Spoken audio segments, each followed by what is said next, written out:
বন্ধুরা, বাংলাদেশকে ভেঙে কিভাবে পৃথকভাবে আলাদা একটা হিন্দু দেশ তৈরি করা হবে তারই কিন্তু ফর্মুলা বলে দিল আমাদের প্রাক্তন সেনাকর্তা। পূর্ব পাকিস্তানকে নিয়ে সোশ্যাল মিডিয়ায় পোস্ট করেছেন ভারতের প্রাক্তন সেনা কর্মকর্তা জেনারেল জিডি বক্সি। তিনি সেই পোস্টে একটি ছবি আপলোড করেছে। তাতেই দেখা গেছে বাংলাদেশের মানচিত্রের উত্তর দিকে দিয়ে একটি কালো রেখা আঁকা। বাংলাদেশের হিন্দুদের উপর অত্যাচারের ঘটনায় ভারতের প্রত্যেকে একে একে মুখ খুলছে। এরই মাঝে এবার বাংলাদেশ ভেঙে বাঙালি হিন্দুদের জন্য একটি আলাদা হিন্দু দেশ তৈরির ফর্মুলা দিয়ে দিল। সোশ্যাল মিডিয়ায় পোস্ট করেছে ভারতের প্রাক্তন সেনাকর্তা জেনারেল জিডি বক্সি। তিনি সেই পোস্টে একটি ছবি আপলোড করে। তাতেই দেখা যাচ্ছে বাংলাদেশের মানচিত্রের উত্তর দিকে একটি কালো রেখা আঁকা। বাংলাদেশের উত্তর অংশ সেখানে একটি পৃথক দেশ হিসাবে দেখানো হচ্ছে। তার নাম আছে হিন্দু দেশ। মূলত রংপুর, দিনাজপুর এলাকা নিয়ে সেই পৃথক দেশ গঠনের ফর্মুলা দিয়েছে অবসরপ্রাপ্ত এই মেজর জেনারেল। জিডি বক্সি নিজেই সোশ্যাল মিডিয়ার পোস্টে লেখেন, মোহাম্মদ ইউনূসের নেতৃত্বে বাংলাদেশের উগ্র জিহাদিদের পরিণত হয়েছে। তারা গণহত্যার মাধ্যমে বাংলাদেশি হিন্দু সংখ্যালঘুদের তাড়িয়ে দিতে চায়।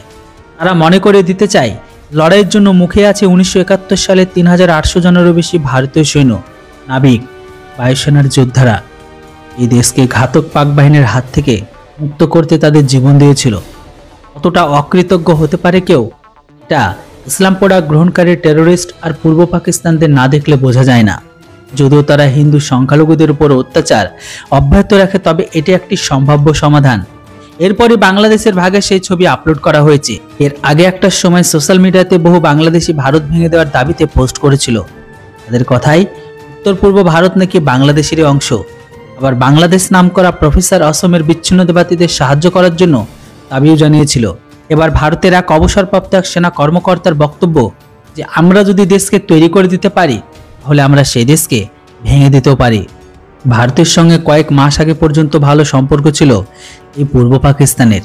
তবে শেখ হাসিনা সেই দেশ ছেড়ে যাওয়ার পরে থেকেই ক্রমে ভারত ও বাংলাদেশের সম্পর্ক চিড় ধরেছে।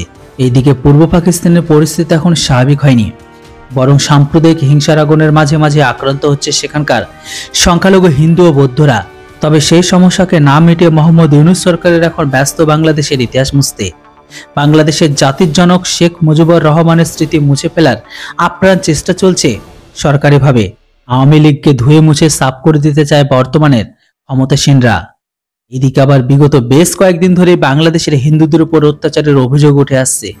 হাসিনার বিদায়ের পর থেকে মন্দির থেকে শুরু করে হিন্দুদের বাড়িঘরে ভাঙচুর চলছে। সেই সময় বৈষম্য বিরোধী ছাত্র আন্দোলনের নেতা থেকে বিএনপি জামাত দেখেছিল আওয়ামী লীগের ষড়যন্ত্র।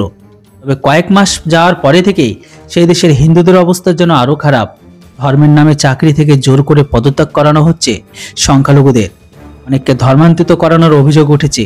এরই মাঝে চট্টগ্রামের হিন্দু ও বৌদ্ধদের উপর হামলার ঘটনা ঘটে গেছে। সংখ্যালঘু অত্যাচারে সেখানে অভিযুক্ত খোদ সেনা। হিন্দু সন্ন্যাসী চিন্ময় কৃষ্ণ দাস প্রভুর গ্রেপ্তারি নিয়ে এবারে উত্তাল হয়েছে এপার বাংলাও। এদিকে সেখানে ইসকনকে নিষিদ্ধ করার দাবিতে বাংলাদেশের কট্টরপন্থীরা পথে নেমেছে। জুলাই বিপ্লবের ছাত্র নেতারা ইসকনের বিরুদ্ধে সরব হয়েছে।